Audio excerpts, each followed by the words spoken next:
When 77-year-old Gerald moved to a retirement community, he expected friendship people to chat with at breakfast company, during walks, maybe even a few poker nights. But weeks passed and no one invited him anywhere. He started wondering, did I do something wrong?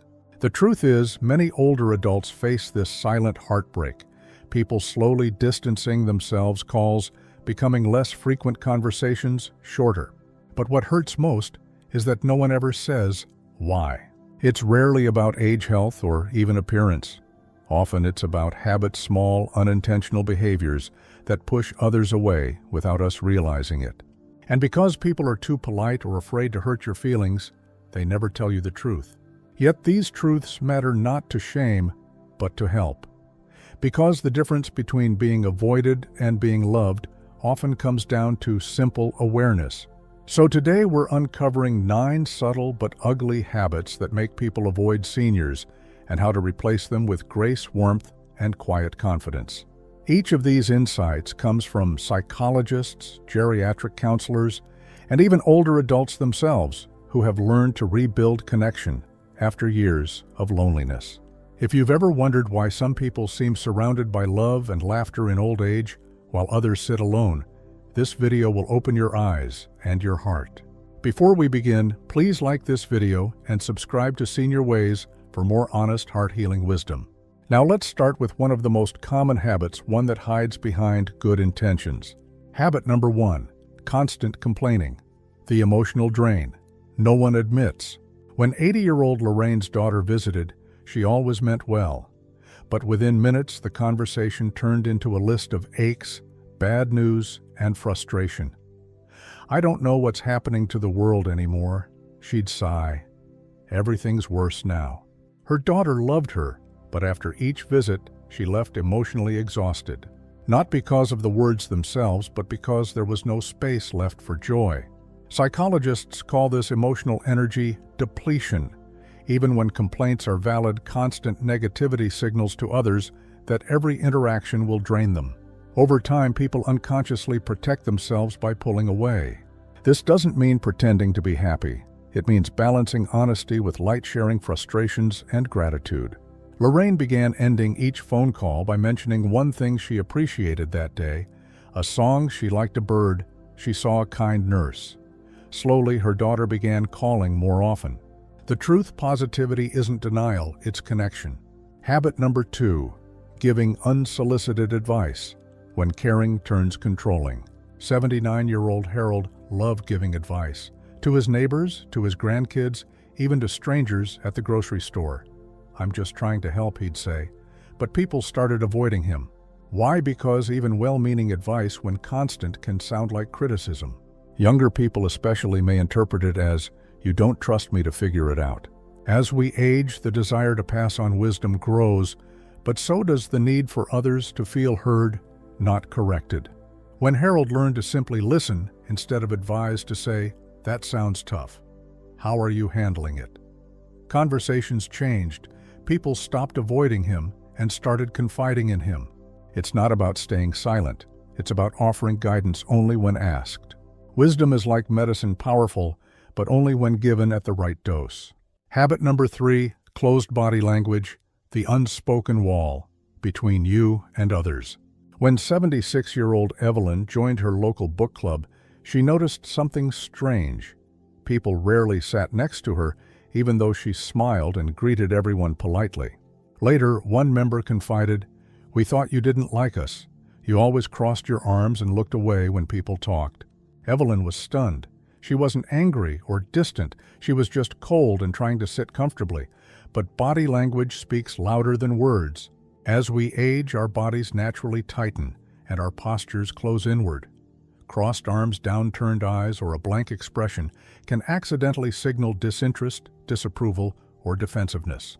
You may be fully engaged in conversation, but to others, it looks like rejection.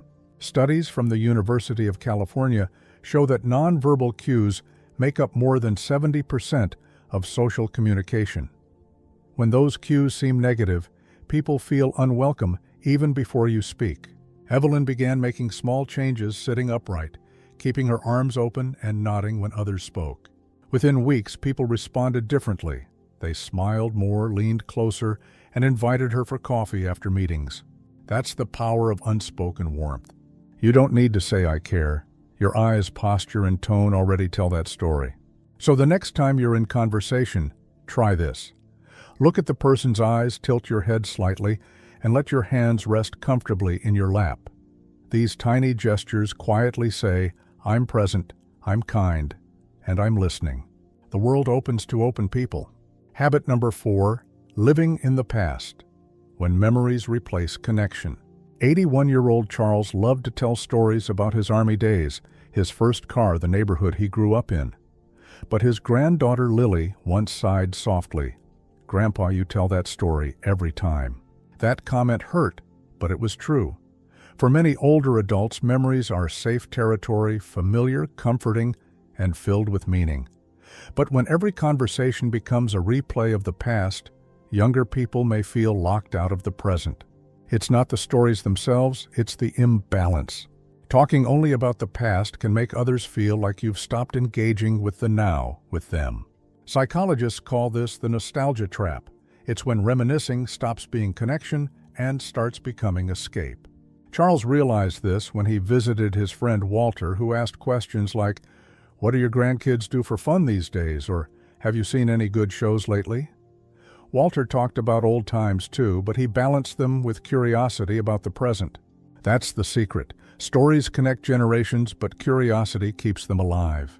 After that visit, Charles started asking Lily questions instead of retelling his stories.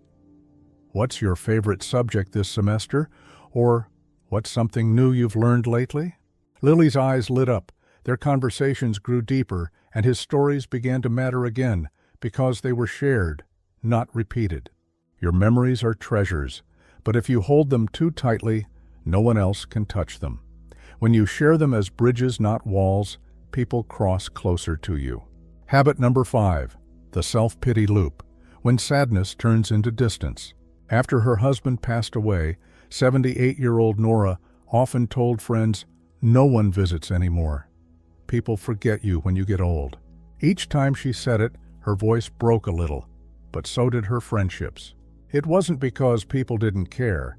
It was because every conversation became heavy, a reminder of guilt or helplessness. Friends didn't know how to comfort her without feeling drained themselves. This is what psychologists call the self-pity loop, a cycle where pain seeks understanding but ends up creating isolation instead. Self-pity begins as a plea for empathy. But when repeated too often, it turns into an emotional wall that others can't climb. The truth is, loneliness is real. Loss is real. But connection doesn't return through sorrow, it returns through shared hope. One day, Nora's neighbor, an 82-year-old man named Peter, knocked on her door and said, "Would you like to join our gardening club? We could use your advice." At first, she refused. "What's the point?" she said. But a week later, she showed up and something changed.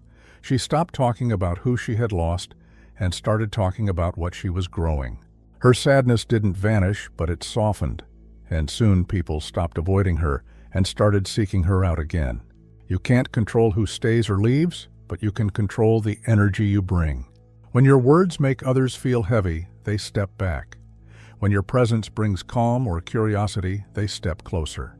Healing begins not when you stop grieving, but when you start living alongside your grief, letting light return one small conversation at a time.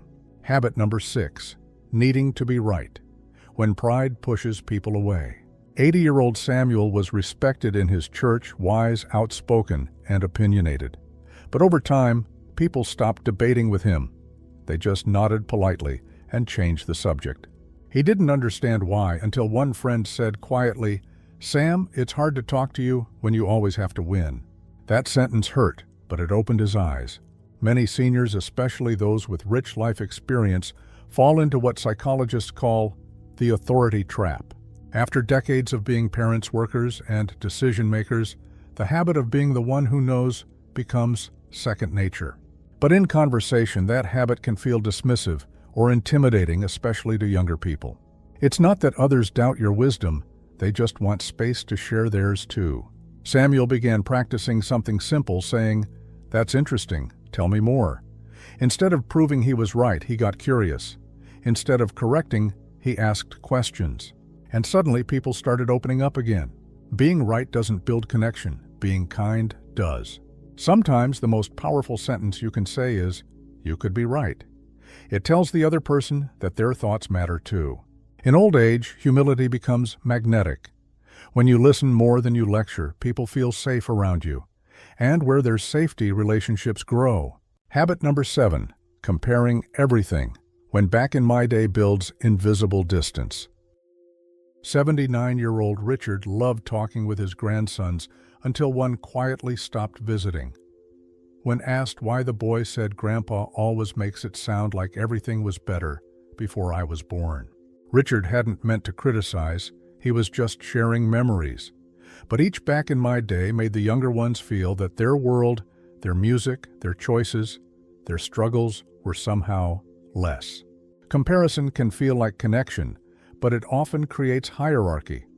It says, "My time was right, yours is wrong." Over time, it pushes people away, especially those who want understanding, not judgment.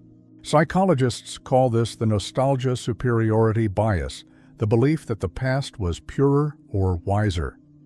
While nostalgia brings comfort overusing, it can make others feel unseen in the present. Richard changed one simple thing. Instead of saying, "We never did that in my day," he began asking, "What's it like doing that now?" The moment he shifted from comparing to curious, his relationships warmed again. People don't need your era to feel honored. They need you to be interested in theirs. Habit number 8, resisting change. When that's not how it's done, shuts doors. 81-year-old Marjorie prided herself on tradition, handwritten letters, home-cooked meals, and fixed routines. But when her daughter introduced online grocery delivery, Marjorie snapped, "That's lazy nonsense." Her daughter smiled politely but stopped offering help. Refusing change doesn't preserve dignity, it isolates it.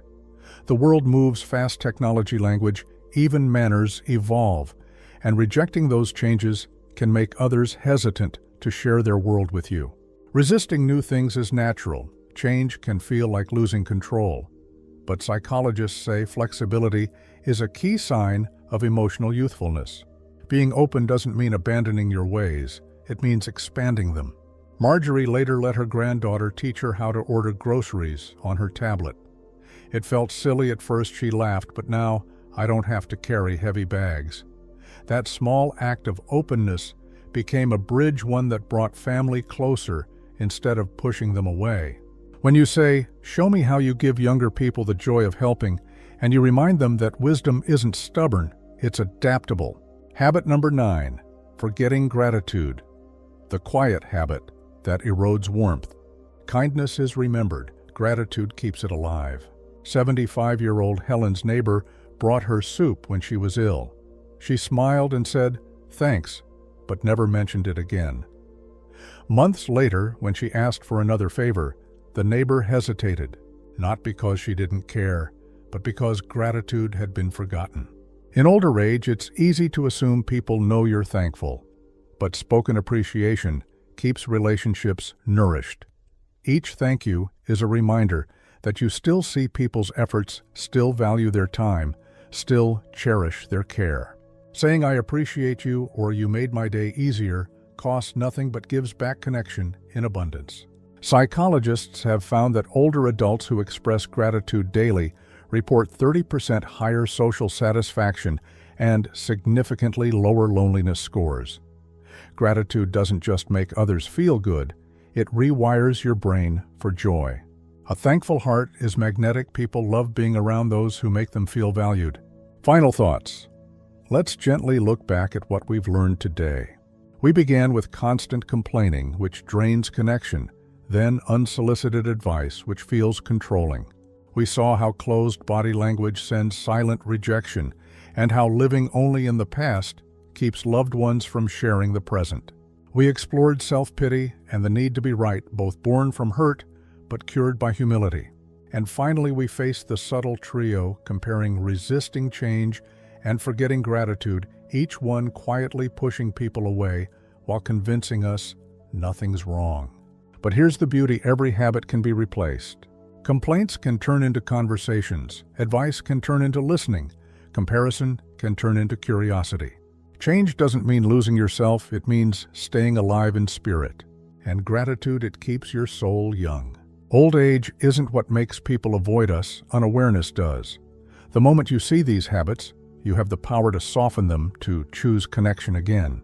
If this video touched your heart, please like, comment, and subscribe to Senior Ways, where we talk about living longer and loving better. Before you go, take one quiet moment and ask yourself, is there someone I've pushed away without meaning to? Maybe all it takes is one message, one smile, or one thank you to bring them back. Because at this stage of life, we don't need more people around us. We need deeper warmth with the people who stay. From all of us at Senior Ways, thank you for watching and for having the courage to grow at any age. Age doesn't make us invisible. Kindness makes us unforgettable.